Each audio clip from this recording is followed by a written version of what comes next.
আজকে অনেকদিন পর আবার শুদ্ধ টাচে আমরা একটু স্বাদ বদলাবো। আমরা আবার নিয়ে আসবো আমাদের মেডিকেল কলেজের ইতিহাস। সেই ঐতিহাসিক ডাক্তারবাবু, বিখ্যাত চিকিৎসক, অঙ্কোলজিস্ট ডাক্তার শঙ্কর কুমার নাথের আবার ইতিহাস নিয়ে আলোচনা। আমরা একটা সময় পৌঁছেছিলাম 1838 সাল অবধি। তারপর আমরা দেখলাম যে মেডিকেল কলেজে পড়ানো শুরু হয়ে গেছে, ছাত্ররা বেরোচ্ছে, কিন্তু ছাত্রদের পাশের হার খুব কমে গেছে। এবং সেই পাশের হার কমে যাওয়ার কারণ হচ্ছে ইংরেজি মাধ্যমে শিক্ষা। তাই ভাবনা চিন্তা আরম্ভ হতে লাগলো কিভাবে মাতৃভাষায় মেডিকেল কলেজে পড়ানো যায় এবং কোর্সটাকে কিভাবে মাতৃভাষায় করা যায়। এইভাবে আস্তে আস্তে আস্তে আস্তে বিভিন্ন ধরনের সমস্যা এবং সেগুলো সমাধান করতে করতে 1852 খ্রিস্টাব্দে শুরু হলো প্রথমবার মাতৃভাষায় বাংলা ভাষায় মেডিকেল কলেজে মেডিকেল বা ডাক্তারি পড়ানোর প্রচলন। এই ডিটেলটা চলুন আজকে শুনে নিই শঙ্করনাথ মহাশয়ের মুখ থেকে। চলুন যাক, আজকে আমরা এসে পৌঁছেছি স্যারের কাছে আরেকবার। আমরা এর আগে জেনেছি যে কিভাবে মতিলাল শীলের পৃষ্ঠপোষকতায় মেডিকেল কলেজ হাসপাতাল তৈরি হয়েছে, জ্বরের হাসপাতালটা কিভাবে মেডিকেল কলেজে রূপান্তরিত হয়েছে। আচ্ছা স্যার, আপনার কাছে যেটা আজকে আমার প্রশ্ন, যে শুধু কি মেডিকেল কলেজে ইংরাজিতেই পড়ানো হতো, যেটা প্রথমে ঠিক করা হয়েছিল, ওই 6 জন মিলে ঠিক করেছিলেন, যে সুপারিশ করেছিলেন যে ইংরাজি মাধ্যমে এবং ইংল্যান্ডের একদম পুরো এফিলিয়েশনের ব্যাপারটা হবে, তো বাংলায় বা অন্য কোনো ল্যাঙ্গুয়েজে কি পড়ানো হয়নি? হ্যাঁ, ওই যে বলছিলাম যে নিয়ম কানুনের মধ্যে এটা ছিল যে ডাক্তারিটা পড়ানো হবে ইংরেজি মাধ্যমে। এটা হচ্ছে লন্ডন ইউনিভার্সিটির অ্যাফিলিয়েশন ছিল কলকাতা মেডিকেল কলেজ। কারণ কলকাতা মেডিকেল কলেজ যখন প্রতিষ্ঠা হয়েছে তখন কোথায় আমাদের বিশ্ববিদ্যালয়, ভারতবর্ষে একটা বিশ্ববিদ্যালয় নেই। তাহলে কোন বিশ্ববিদ্যালয় অ্যাফিলিয়েশন হবে? Medical college London university. আর সেই লন্ডন ইউনিভার্সিটির নিয়ম কানুনের মধ্যে ওইটা পড়ে যে ইংরেজি মাধ্যমে পড়াতে হবে। তো তাই হচ্ছে। এবার ভর্তি হচ্ছে 49 জন, প্রথমবার ভর্তি হয়ে পাশ করছে 4 জন। তো মাথায় হাত পড়ে গেছে। প্রথমবার তো 4 জন হয়েছিল, তারপর জোর করে একজনকে পাস করানো হয়েছিল, একজনকে জোর করে, যে ওই 2 মাস পরে বিহারে কাজ করতেন। একদম ঠিক, বিহারে কাজ করতো শ্যামাচরণ দত্ত, তাকে পাস করানো হলো। মোট 5 জন। এখন 5 জন দিয়ে এত বড় ভারতবর্ষটাকে কি স্বাস্থ্য পরিষেবা দেওয়া যাবে? যাবে না তো, খুব ডিফিকাল্ট। ফলে সাহেবরা তো প্রমাদ গুনল, এত ছাত্র ভর্তি হচ্ছে, পাস করছে 4-5 জন, তাহলে পরিষেবা কি করে দেবো? সাহেবরা ঠিক করলো যা খুশি উঠে যাবে, আমরা অন্য একটা ভাষায়, ল্যাঙ্গুয়েজে আমরা ডাক্তারি পড়ানোটা শুরু করি মেডিকেল, যাতে এখানকার ভাষায়, সেই ভাষাটা হচ্ছে হিন্দুস্তানি ভাষা। আচ্ছা, হিন্দুস্তানি ভাষায় এরা ডাক্তারি পড়বে 3 বছরের কোর্স। মূল ডাক্তারি 5 বছরের কোর্স। তখন 5 বছর হয়ে গেছিল। 5 বছর। ওই প্রথম ব্যাচ কিন্তু 3 বছরে বেরিয়েছিল না, প্রথম 5 বছর সবসময়, মানে মেডিকেল কলেজে 5 বছরের কোর্স করা হয়েছিল 3.5 বছর, সেটা জোর করে, কিন্তু ধরা হচ্ছে ওটা 5 বছরের। আচ্ছা আচ্ছা, এবারে 3 বছরের কোর্সে যদি এখানে ডাক্তার বার করতে পারি, তাহলে ডাক্তার কি জন্য লাগে? একটু জ্বর, একটু পাতলা পায়খানা, একটু কাশি, আর ওই যুদ্ধতে যেগুলো সৈন্য সামন্তরে ইনজুরি হয়, এইটার জন্য তো লাগে। ওইটুকু খালি শিক্ষা দিয়ে দেবো, দিয়ে ব্যাস 3 বছরে শেষ করে দেবো, ওরা গিয়ে এই পরিষেবা দেবে। এই ভাবনার সাথে খুব মিল আছে, খুব মিল আছে এখন। তো ওরা ঠিক করলো যে এইটা কিসে করবো, কোন ভাষায় হবে? ইংরেজি করলে হবে না, কারণ এখানকার ছেলেরা এত ভালো ইংরেজি জানে না। তাহলে এটা এদেরই ভাষায় করা হবে। এখানে হিন্দুস্তানি ভাষায়, হিন্দি নয় কিন্তু হিন্দুস্তানি ভাষা, সেই হিন্দুস্তানি ভাষায় 1839। আচ্ছা, ওই রেজাল্টটা বেরোনোর পরেই, প্রথমবারে রেজাল্ট বেরোনোর পরে মাথায় এসছে ওদের। আচ্ছা, কারণ এইরকম ভাবে পাস করলে তো 38 বেরিয়েছে। সুতরাং 1839 ওরা বের করলো হিন্দুস্তানি ভাষায় 3 বছরের কোর্স ডাক্তারি। কারা পড়াচ্ছে? Government of India. কোথা থেকে পড়াচ্ছে? Medical college Calcutta. সুতরাং অত্যন্ত অ্যাফিলিয়েশন পাচ্ছে ওরা লন্ডন ইউনিভার্সিটি। বাহ, শুরু হয়ে গেল। সেখানেও সমস্যা, 200 জন মতো নেওয়া হচ্ছে, পাস করছে 15 জন।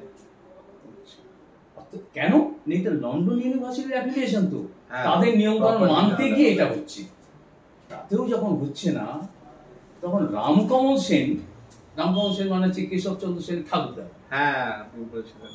নরেন্দ্রনাথ সেন আর কেশবচন্দ্র সেনের ঠাকুরদা, তিনি বললেন, একটা অ্যাডভাইস দিলেন, বললেন শুনুন আপনারা কাজ করুন, আমাদের এখানে সবাই বাংলা জানে, বাংলা ভাষী এখানে, প্রথম 5 জন তো বাঙালি ছিল, সবই বাঙালি এখানে, তাহলে বাংলার ছেলেদের বাংলা ভাষায় ডাক্তারি পড়ান না কেন? আপনারা খুব তাড়াতাড়ি ফল পাবেন, পাশও করবে বেশি, আপনি যেটা চাইছেন। খারাপ বলেন, সাহেবরা বললেন যে আপনি একটা প্রজেক্ট দিন তো বাংলা ভাষায় ডাক্তারি পড়ানোর জন্য। একটা প্রজেক্ট লিখে ফেললেন রামকমল সেন, প্রজেক্টটা জমা করলো, এই 42 সালটা, 1842 সালটা। কিন্তু সেই প্রজেক্টটা পছন্দ হলো না, তার পড়েই রইল, ভুলেও গেল লোকে যে বাংলায় ডাক্তারি পড়ানো যাবে, ভুলেও গেল।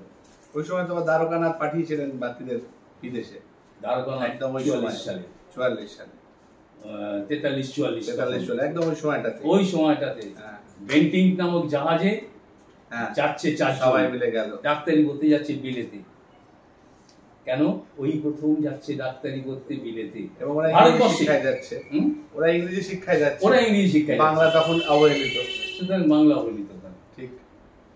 এইবার পড়ে রইল, পরে অনেকটা পরে 1850 সাল নাগাদ মেডিকেল কলেজের এক শিক্ষক ডাক্তার জ্যাকসন, অত্যন্ত নামী ডাক্তার ছিলেন, মানে প্র্যাকটিসও দুর্দান্ত ছিল, অত্যন্ত জনপ্রিয় ছিলেন।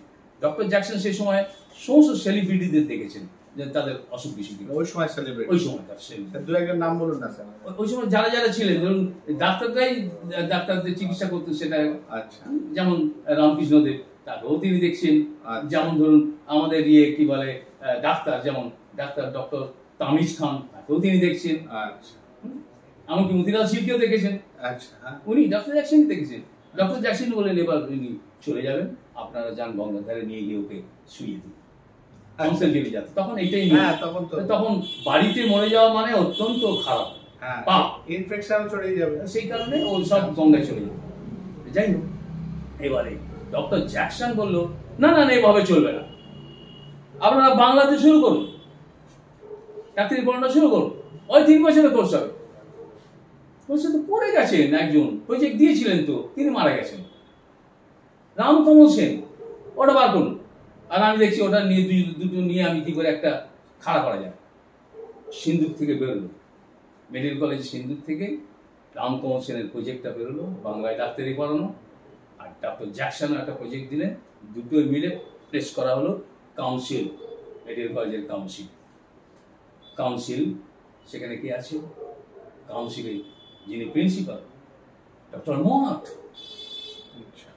ফ্রেডারিক জন মট।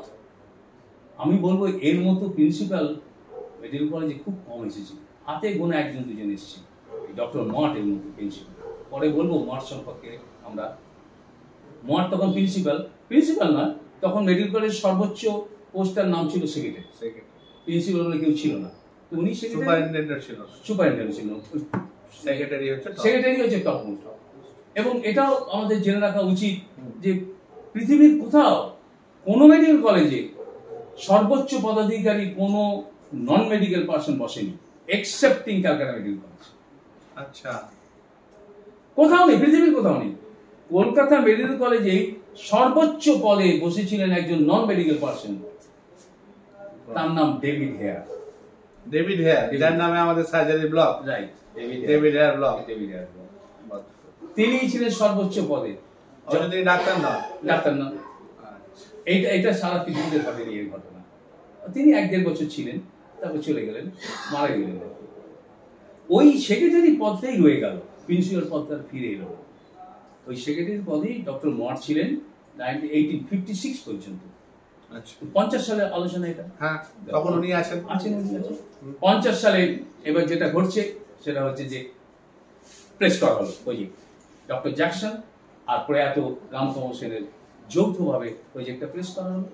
কাউন্সিল বলল, এ তো দারুণ প্রজেক্ট, তাদের শুরু করুন। 52 সাল থেকেই শুরু হয়ে গেল। বলে এর জন্য একটা বাইলস তৈরি করুন, কারা ভর্তি হবে, কতজন ভর্তি হবে, কি কি পড়ানো হবে, নিয়ম কানুন তৈরি করুন। অবশ্যই 10টা নিয়ম কানুন তৈরি করুন। সেই 10টা নিয়ম কানুনের ইয়েতে লন্ডন ইউনিভার্সিটি অ্যাফিলিয়েশন 1852-তে শুরু হয়ে গেল বাংলায় ডাক্তারি পড়ানো, একবারে সরকারি ভাবে, বেসরকারি ব্যাপার নেই, স্বীকৃত লন্ডন ইউনিভার্সিটি স্বীকৃতভাবে বাংলায় ডাক্তারি পড়ানো শুরু হলো 1852। কেমন লাগছে আমাদের মেডিকেল কলেজের ইতিহাস? ভালো লাগলে সাবস্ক্রাইব করবেন, দেখবেন এই ইতিহাসের সাথে আরো অনেক অনেক কিছু, অনেক সেই সময়কার তৎকালীন সমাজ ব্যবস্থা সম্বন্ধে একটা আইডিয়া পাবেন।